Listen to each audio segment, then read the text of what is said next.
Hi there, Henry Smith here from IamWealthyandRich.com. Talking about how to understand the game of money and play it well. So what this video series is about updating a cryptocurrency portfolio on a daily basis, just updating the figures. And then I just talk about some stuff. This portfolio was started in May last year in 2020, but I didn't actually start documenting it. I decided it was a good idea to start documenting it. Didn't start doing that until February 2021 this year. And so, but before I do that, what I do is make sure you listen to this video to the end, because I do talk about a few things afterwards. Sometimes mindset, sometimes strategy, sometimes the charts, the markets, could be anything. But important disclaimer to understand that I'm not a financial planner or financial advisor. I'm not an accountant or CPA. So do your own due diligence, your own research.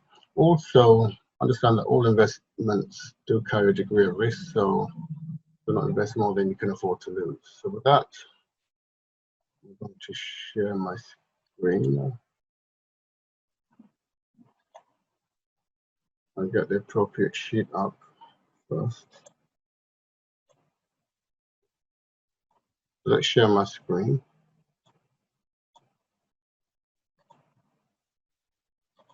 So this is the sheet that I normally update.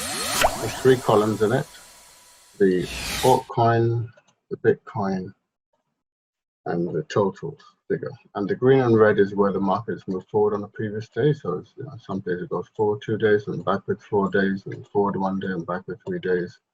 And sometimes we have a nice run, like what we had here. We had some good runs over a week, and so on and so forth. I think we've had some other good runs as well.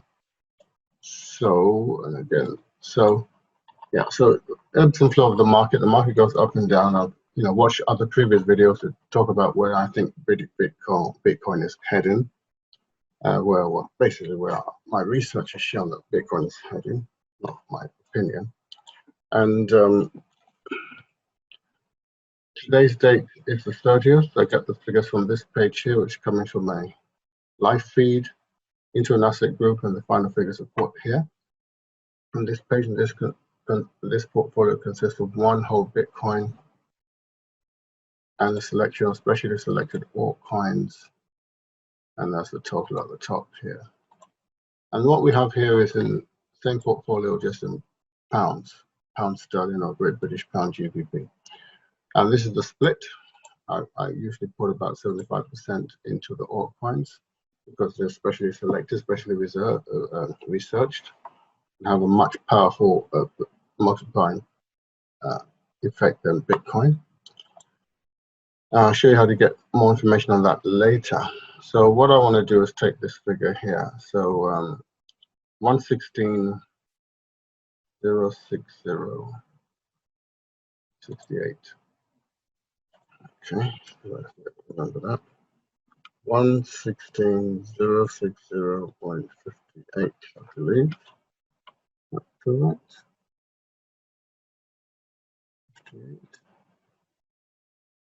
68.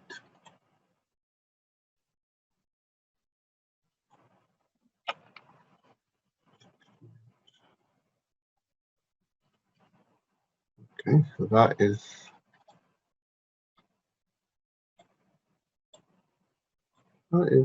less than yesterday. That is down $43 on yesterday's. And what we have here is 155,056.19. 155,056.19, I think. 056. Correct. This down here. That's minus 900. Bitcoin minus 946. Minus 900. So everything's down today. So the end of the Bitcoin kind of increased for several days, and today it's down on the previous day. So that's great. That's what happens, and that's what it's all about. Now, I wanted to talk about, we talk about on this channel how to understand the game of money and play it well. And I was listening to somebody speak once, and they said that the daughter asked, daughter or niece asked her, she's talking about Bitcoin or cryptocurrency in general, and asked them, well, why do we need Bitcoin anyway? And that was such a simple yet powerful question. Why do we need Bitcoin anyway? And to answer that question, sort of simplistically, so that a 12-year-old could understand it, I'm going to keep it very simple. Why we need Bitcoin? You see, because if you understand money, okay, if you understand what money is, the question is, why do we need money? First of all, okay. Let me share my screen here. I don't have to share my screen. Why do we need money? Well, we need money because we go to work. We go to work. We put our time and effort into working. Whatever your profession is, we specialize in a skill, some kind of discipline, some kind of skill, and we get paid for it, for our time. We put in our time for that skill, and we get paid for that skill. And then we take that instrument and we store it to be able to use later, okay? And we just exchange it for favors with other people. So other people who have done the same thing, we exchange it for favors. We exchange it in exchange for food, in exchange for energy, in exchange for transportation. We exchange that. So, and then we also try and store it, some of it, so that we can build wealth in the future. So people put in so much time, X amount of time, and they get X amount of money in return, X amount of this reward in return, units, and it's called money, and they use it to exchange. And all money really is just an exchange of favors. It's the way of exchange of favors. One favor for another. You do this for me, can you give me this and I'll give you that? That's all really money is. But the problem is, can you imagine? So the unit that we use has got to be consistent, and everybody's unit has got to be consistent. So if you have earned 10 units, you earn 10 units, this guy earns 10 units. When you go to exchange, you want to give somebody 1 unit. It should be a fair exchange. You understand? Of 1 unit for 1 unit.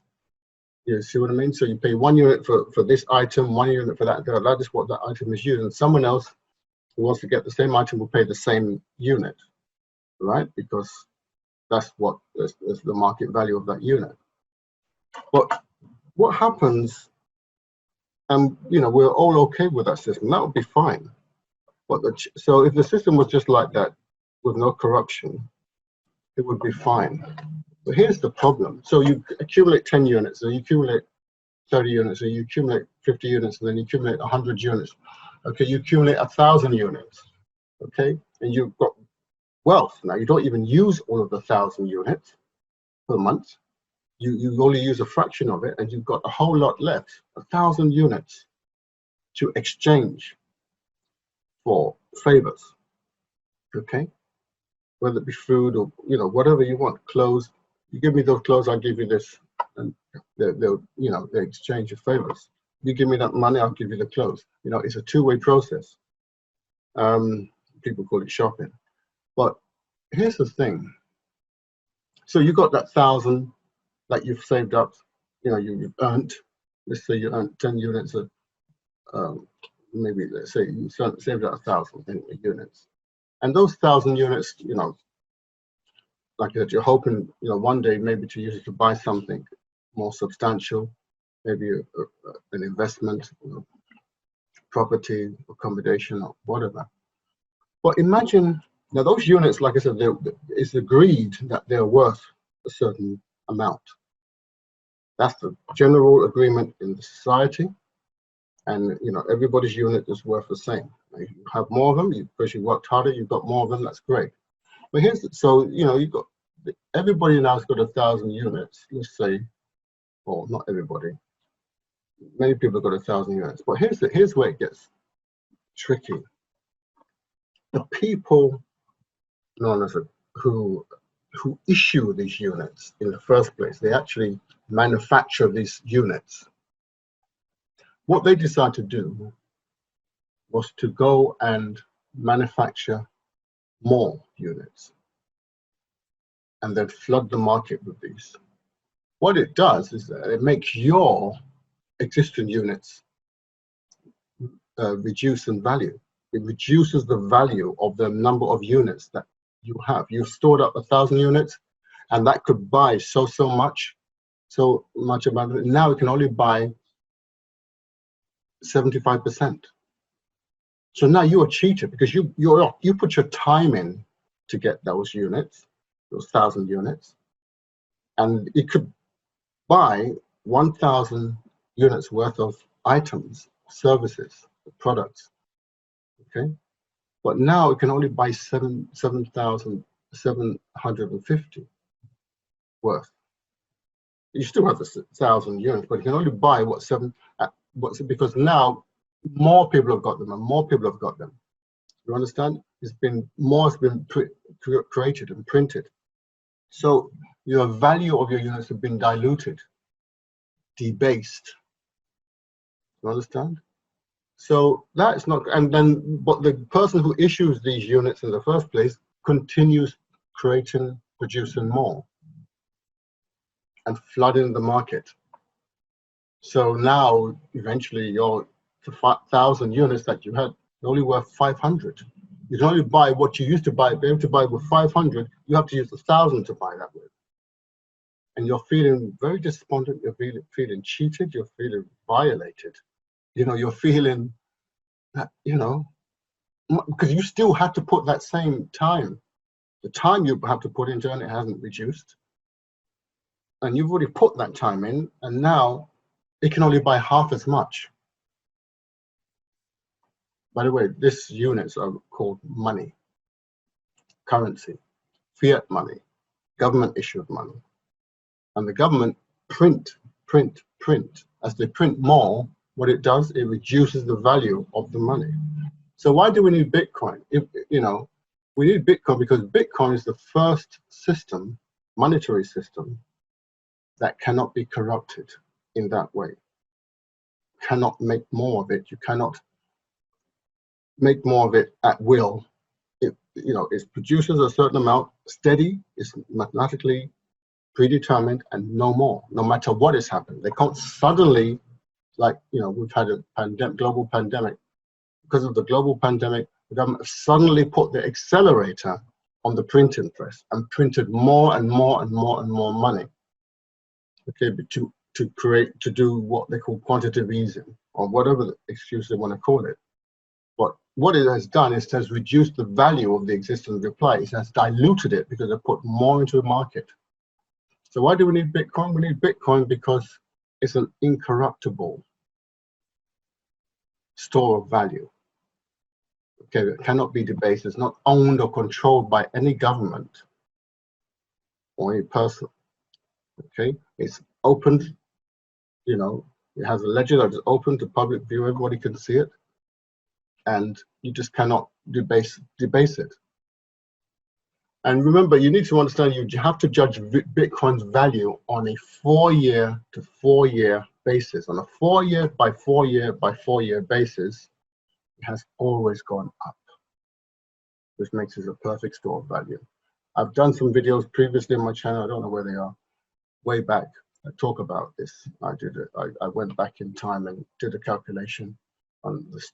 If you invested, at this time, if you invested at that time, and so on and so forth, 4 years apart, and I did it in 3 separate time zones. And bearing in mind, Bitcoin is only 12 years old, and every single time, it's not possible to lose money if you just store it.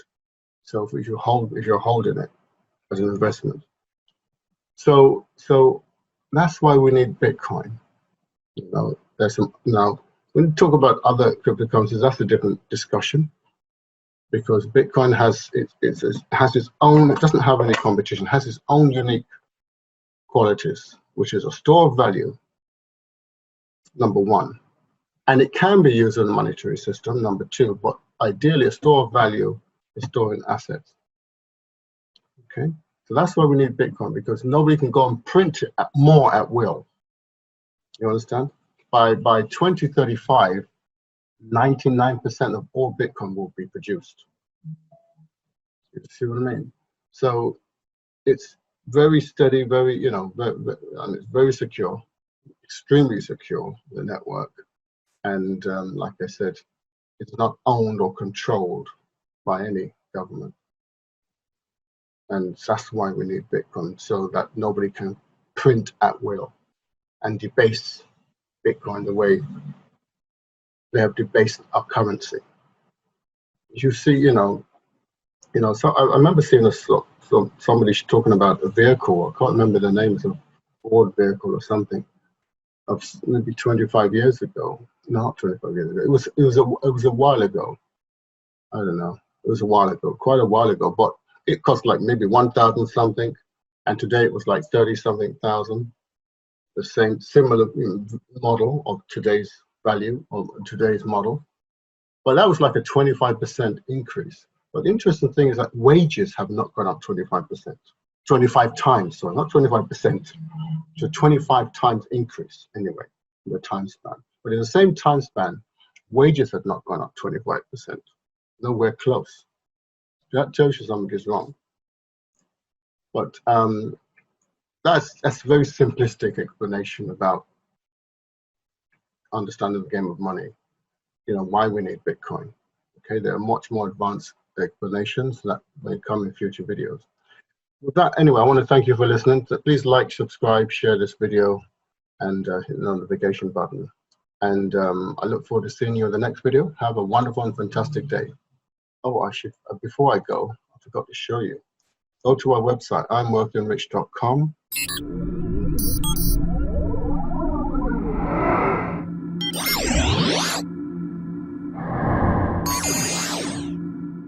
Download www.IamWealthyandRich.com, how to understand the game of money and play it well, and download this free training right here. Get started on your journey. Okay, that's all I'm going to say about this. Just download it. It's free. It doesn't cost you anything. You need a millionaire mindset and an investment strategy, basic financial discipline. Get yourself on the right path, and then you can find out more. Contact us and find out more about the altcoin strategy. So that's all I'll say about that. Once again, thanks for listening, and have a wonderful and fantastic day. Bye.